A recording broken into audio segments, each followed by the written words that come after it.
ዛሬ ከሞተ 6 ወር የሞላ ጀናዛ እኛ ጋር መጡት። የዛሬ 6 ወር የሞተ ጀናዛ ሊቀበር ዛሬ ይዘውት መጡና ጀናዛውን ልናጥበው የጀናዛ ማጠቢያ ክፍል አስገብተን አቡ ሀይደር ለራሳቸው እስልምና ውስጥ የሌሉ ሰዎች ጋር እየሄዳችሁ እስልምናን የዚች ሊጥመት ከሁሉም ይለያል። እንደ አቡ ለሃብ ሚስት አፏ መርዝ ይተፋል። ታዋቂዋ ቲክቶከር በምታምናት ጓደኛዋ ምክንያት ጉድ ሆነች። ጀማዓይ አቋሜ ሼኽን አይሉም። ዑመር ኢብኑ ኸጣብ መንበር ላይ ቆሙና አጉል ጉድንተኝነት ኡማውን እየከፋፈለው ነው ያለው። فمن شرح الله صدره للإسلام فهو على نور من ربه. السلام عليكم ورحمة الله وبركاته. سلام ودنا يتكبروا شلون الكتابج بلاش بتي الله سلام إذن تردي شلون تلا شاء الله زارم كم قد تملك تجود أنا جاري تدودي تمارات ونبدأ إسلام واقف فيديو إن شاء الله جميع أساسن مرجع شمالي تلا يوم من مر بفيديو سلالو كنا أنت متبقوا للشانل ديسكوني سبسكرايب بمارك نبرة شلون كم لايك يرجع شو حسابنا ستشوي ستشوي ከፕሮግራማችን ፍጻሜ አብራችሁን ቆዩ። ቀጥታ ወደ ቪዲዮ አለፍኩላችሁ። ታዋቂዋ ቲክቶከር በምታምናት ጓደኛዋ ምክንያት ጉድ ሆነች። ይህ ቪዲዮ ለሙስሊም ሴቶች ስለሆነ ቪዲዮውን ለሙስሊም ሴቶች በሙሉ ሼር አድርጉ፣ አጅሩን አብረን እንካፈላለን። ይህች የምታዩት ቲክቶከር ኤርዞፍ ከድጃ ትባላለች። በምታምናትና በምትወዳት ጓደኛዋ ምክንያት ጉድ ሆናለች። ያም የሆነው እንግዲህ በቅርቡ የኤርዞፍ ከድጃ ጸጉሯን ለቃ የሰራቻቸው ቪዲዮዎችና ፎቶዎች እየወጡ ይገኛሉ። ይህ የሆነበት ምክንያትም እንግዲህ በጓደኛዋ ነው። ጓደኞቻችሁን አምናችሁ ጸጉራችሁን ከፍታችሁና ሰውነታችሁ እየታየ ቪዲዮ ከላከችሁላቸው የሆነ ቀን እናንተ ላይ ይሄ ነገር መድረሱ አይቀርም። ስለዚህ ጥንቃቄ አድርጉ። ዛሬ ወዳጃችሁ የነበረ ነገ ጠላታችሁ ሊሆን ይችላል። ዛሬ ጠላታችሁ የነበረ ነገ ወዳጃችሁ እንደሚሆነው ሁሉ ሁላችሁም ይህን ቪዲዮ ለሙስሊም ሴቶች ሼር አድርጉ።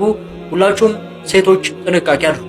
ታዋቂዋ ቲክቶከር የሆነችው ሰምታችኋል። በዚህ ዘመን ማን ማመን እንዳለብን አናውቅም።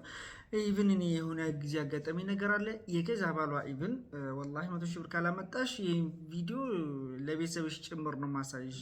ተጣልተው እኮ በመሃል ጋፕ ፈጥረው ማለት ነው። እና አሁን ላይ ደግሞ ብዙ እህቶች እንደዚህ አይነት ቪዲዮ እየወጣባቸው ቲክቶክ ላይ ላይቭ ላይ መጥተው ሲያለቃቅሱ እየተመለከት ነው።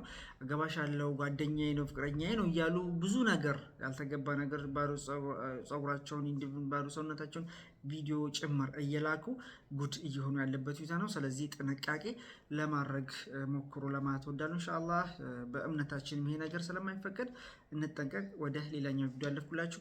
የአፍናን ጉዳይ እንግዲህ እየተከታተልኩ እያቀረብኩላችሁ ነበር። በስተመጨረሻ ይህን ቪዲዮ እንመልከት። እንግዲህ እግሯን ተቆርጣለች።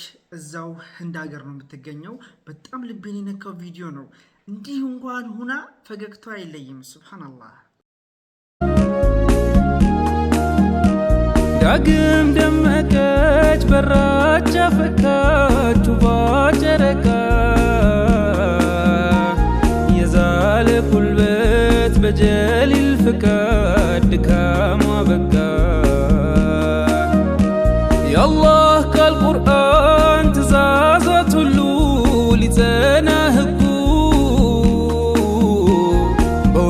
በወንድምነት የላላው ገመድ ጠበቀ ዘውጉ አያልፍም የለህ ሁሉም አለፈ የደበዘዘው ደምቆ ተጻፈ። ያጀማ እንዲሁና እንኳን ፈገግቷ ከፊቷ አይለይም። አላህ ሱብሃንአላህ። አላህ ሙሉ አፊዋን ይመልስላት። ይበልጥ ደግሞ ኢንሻአላህ ወደ ሀገሯ ገብታ በጤንነቷን ያስቀጥላት ለማለት እወዳለሁ። ከአላህ ተስፋ መቼም አይቆረጥም። በተሰጠን ነገር ሁላችንም እናመስግን ለማለት እወዳለሁ። ከአፍናን ብዙ ነገር መማር አለብን። ጽናቷን፣ ትግስቷን ሱብሃንአላህ አላህ ይጨምርላት ከዚህም በላይ ማለት ነው። እግሯን እንኳን አታ ፈገግቷ ከፊቷ አይለይም። አላህ እስከ መጨረሻው ድረስ ያስደስታት ለማለት እወዳለሁ። ወደ ሌላኛው ቪዲዮ አለፍኩላችሁና ሁሌም ቢሆን ዱዓ እንድታደርጉላት በአክብሮት ጠየኳችሁ። ወንድማችን እንግዲህ ሞቶ 6 ወር ሳይቀበር የቆየ ጀናዛ ዛሬ ሊቀበር አምጥተውት ያየሁት ነገር እጅግ በጣም ያስደነግጣል። ለብዙዎቻችን ትምህርት ይሆናል ብሎ ይሄን ቪዲዮ አጋርቶናል። ምንድነው የገጠመው? እስኪ በጋራ እንመልከት። ዛሬ ከሞተ 6 ወር የሞላ ጀናዛ እኛ ጋር መጡት። የዛሬ 6 ወር የሞተ ጀናዛ ሊቀበር ዛሬ ይዘውት መጡና ጀናዛውን ልናጥበው የጀናዛ ማጠቢያ ክፍል አስገብተን ጀናዛውን ከፍተን ስናየው ያየሁትን አይቼ ይህ ጀናዛ ምን ነበረበት ሁሉም የሰው ልጅ አይቶት የሰው መጨረሻውን ባየ በተረዳ ብዬ ተመኘው። ነገር ግን የሚሆን አይደለምና እንዲሁ ቀበር ነው። በዱንያ ላይ ስትኖር እድሜ ልክን የለፋህበትን ምንም የማታውቃቸው ሰዎች መጥቶ ያፈርሱብሃል፣ ይወርሱሃል። ስትሞት አንድም ቀን በህይወት ዘመንህ አይታቸው የማታውቃቸው ሰዎች መኖሪያህን ይገነቡልሃል። ልክ በምታዩት መልክ እንዳይቆረቆረህ እንዲመችህ አድርገው። በዱንያ ላይ ምንም አይነት ደስተኛ የሆነ ህይወት ብትኖር ያ ደስታህ ልክ ስትሞት ይቋረጣል። በዱንያ ላይ ምንም አይነት ችግር ላይ ብትሆን የሰው ሁሉ መሳቂያ የሰው መጨረሻ እንኳን ብትሆን ያ ችግርህ ስትሞት ይቋረጣል። ሞት የሚባለው ነገር እስትንፋስ ያለው በሙሉ ይቀምሰዋል። ይህ ቀብር የሚባለው ነገር ሙስሊም ክርስቲያኑ፣ ነጩ ጥቁሩ፣ ወንድ ሴት፣ አበሻው ፈረንጁ ሳይል ሁሉም ይገባዋል። ነገር ግን ሁላችን ሞት እንዳለብን እናውቃለን፣ አልተረዳነውም። ዛሬ እርስ በራሳችን እየተባላን ነው፣ ያ ስንሞት የሚያበቃ ደስታ ፍለጋ። ዛሬ ወንድም በወንድሙ ላይ ጨክኗል። ዛሬ በብሔር ክፍፍል፣ ዛሬ በሀብት ደረጃ የሰው ማንነትን መገመት። አረ አላህ ስንቱን ይወራ። ወንድሜ ነገ ስትሞት ምን ይገጥማል? ዛሬ ዱንያ ላይ ምንም አይነት ችግር ቢገጥምህ፣ ምንም አይነት አደጋ ውስጥ ብትሆን ከሰው ትወጣዋለህ። እዚህ ቀብር ውስጥ የገባህ ቀን ግን ችግር ካጋጠመህ ከማን ታሳልፈዋለህ? እዚህ ቦታ ላይ አባትህም የለም፣ እናትህም የለች፣ ጓደኞችም፣ ባለቤትም፣ ልጆችም ማንንም የለም። አፈር አስለብሰው በዚህ በምታየው ጠባብ ጉድጓድ ውስጥ ብቻህን ጥለው ይሄዳሉ። ወንድሜ የዱንያ ጉዳይ ብዙ አያስጨንቅህ፣ ትተኸው ትሄዳለህ። ትተውት የሄዱ የምታያቸው ሰዎች ዱንያ በቅቷቸው ፈልገውት ወይም ጊዜያቸው እንደደረሰ ጥሪ ተደርጎላቸው ማስጠንቀቂያ ተሰጥቷቸው አይደለም። አንተም ልክ እነሱ እንደሄዱ ያለ ማስጠንቀቂያ ትሄዳለህ። ያኔ ግን ምን ይዘህ ነው የምትሄደው? እቺ ቀብር ጠባብ ነች፣ አስፋት። ቀብር ጨለማ ነች፣ ብርሃን ትፈልጋለች። ብርሃን ይዘህላት ሂድ። ሰላም አለይኩም ወራህመቱላህ አጀማ ወአለይኩም ሰላም ወራህመቱላሂ ወበረካቱ። የወንድማችን በጣም ልብ የሚጠግን መልእክት ነው ያስተላለፈልን። ኢንሻአላህ ብዙዎቻችን እንደተማረበት ተስፋ አድርጋለሁ። በዛ ሰው ምክንያት እንግዲህ 6 ወር የቆየ ጀናዛ ኢና ሊላሂ ወኢና ኢለይሂ ራጂዑን። አስባችሁታል? የሰው ልጅ አይደለም 6 ወር 6 ቢቆይ ምን ያክል ሳሉት። በጣም ከባድ ነገር ነው ሰው ሞቶ ራሱ ኢቭን በዚህ መልኩ ማለት ነው። እና ብዙዎቻችን ያስተምራል። ኢንሻአላህ አኪራ የሚባል ነገር አለ፣ ሁላችን የምናውቀው ነገር ነው። ጊዜያችን ወይም ደግሞ መንገዳችን ጉዟችን ረጅም ነው። ለዛ ጉዞ ስንቅ ልንይዝ ይገባል። ቀብር ውስጥ ብዙ ጥያቄዎች አሉብን። አኪራ ላይ በዱንያ ምን ሰራን? ብዙ አሁን ላይ በዱንያ ሰው ወንድሙን እየገደለ ብዙ ተግባር እያየን ለዚህ ብልጭልጭ ህይወት ብዙ ነገር ነው እየተመለከትን ያለ ነው። ስለዚህ ኢንሻአላህ አላህ ሁላችን መጨረሻ ያሳምርልን። ከዚህ ቪዲዮ ብዙዎቻችን እንደተማረ ተስፋ አድርጋለሁ። ለቀብር ወይም ደግሞ ለአኪራ ቤታችን ስንቅ እንያዝ ነው ዋናው መልእክት ማለት ነው። ስለዚህ ሁላችን ፈልገን አይደለም የምንሞተው፣ እዛ ቦታ ላይ የኛም ተራ ይደርሳል። እቺ የቤት ኪራይ ህይወት ነው የምንኖረው በነገራችን ላይ ዱንያ ላይ ማለት ነው። ልናውቅ አንችልም። እና ኢንሻአላህ አላህ የዚህ ወንድማችንን ማረፊያውን ጀነት ያድርግልን። ለሞቱትም አላህ ይዘንላቸው፣ ለኛም ደግሞ መጨረሻችንን ያሳምርልን ለማለት እወዳለሁ። ወደ ሌላኛው ጉዳይ አልፍኩላችሁ። በዚህ ጉዳይ እናንተ ምን ተሰማችሁ? ሐሳብ አስተያየቱበት። ጀማ እንግዲህ ቲክቶክ ላይ አልችል ያልናት ሴት ማንላት የሚች እናንተ እስልምና ስትቀበሉ እዚህ ቲክቶክ ላይ በማን የተቀበላችሁት? በእነማን የተቀበላችሁት? በእነ ኡስታዝ ዋሂድ፣ በእነ ኡስታዝ ሙራድ፣ በእነ ኡስታዝ ሁሱ፣ በእነ ኡስታዝ አቡበከር አቡ ሀይደር ለራሳቸው እስልምና ውስጥ የሌሉ ሰዎች ጋር እየሄዳችሁ እስልምናን የዚች ሊጥመት ከሁሉም ይለያል። እንደ አቡለሃብ ሚስት አፏ መርዝ ይተፋል። አንጎሏ ንፍጥ ነው የሞላው ጥላቻ። እኔስ ይችን አየሁ የሴቶች ሙትቻ። ወንዶች መሃል ገብታ ወሬ የምታቦካ ሁለት ግራግር የሆነች ሾካካ። ይሄን ክፍት አፍሽን ድንጋይ ቀርቅሪበት፣ አርፈሽ ተቀመጪ አንቺ የሰው እበት። የሚገርም ግጥም ገጥሞላታል። ወንዶች መሃል ገብታ የምታቦካው ስታስጠላ ወረበል እና አልችል ያልናት ሴት ናት። ብዙ ሰዎች ምላሽ እየሰጧት ያለበት ሁኔታ ነው። ኢላሂ በተለይ አሁን ከዚህ ከሙፍቲ ሞት ጋር ተያይዞ ብዙ ነገር ነው ስትል የነበረው። ውሃብያ እንዲህ ነው፣ ጥርቁሾ እንዲህ ነው። ኢቨን እነ ኡስታዝ አቡ ሀይደር እነ ኡስታዝ ሁሱን ጭምር እስልምና ውስጥ እነ ኡስታዝ ዋሂድን ጭምር እስልምና ውስጥ በሌሉት ሰዎች ነው የምትቀበሉት። አሁን ጥሩ ነገር እየሰበክሽ ነው። አሁን አንቺ እምነትሽን እያስፋፋሽ ነው። ጥላቻ እንደምትዘሪ በዚህ በአፍሽ መርዝ እንደምትረጪ እያሳየሽ እንጂ በዚህ መልኩ አይደለም። ስብዕና የሚባል አለ። በመልካም ንግግራችን ነው ሰው መሳብ እንችለው። ኢቭን እናንተ እንዲናችሁ የምታያቸው ሰዎች ወደ አንቺ ማምጣት የምትችይው በጥሩ ንግግርሽ በጥሩ ልሳንሽ ነው እንጂ በዚህ መልኩ አይደለም። እና ኢንሻአላህ ትደበዛለች የሚሰማትም የለም ብዬ አስባለሁ። ነገር ግን ብዙ አህባሾች አሉ፣ ብዙ አሽቃባጮች አሉ። ኢቭን በዚህ ጋር ተያይዞ ሰሞኑን በጣም እየታዘብኩኝ ያለሁት ከዋሃብያ ይልቅ ካፊሮች ይሻሉናል፣ ወንድሞቻችንን አውቀናል። አሁን እናንተ ብዙ ኢላሂ አላህ ይጠብቀን። የሰው ልጅ መጨረሻ ሲያምር ደስ ይላል። እናንተም በዚህ ጉዳይ ላይ እንተላላችሁ ሀሳብ አስተያየት ስጡ። እንደነዚህ አይነት ሰዎችን ቲክቶክ ላይ የገባን ላይክ ወይም ደግሞ ኮመንት ማያስፈልግም መስጠት፣ ግን እንደነዚህ አይነት ሰዎች ደግሞ እኛ ማጋለጥ ይኖርብናል ብዬ አምናለሁ።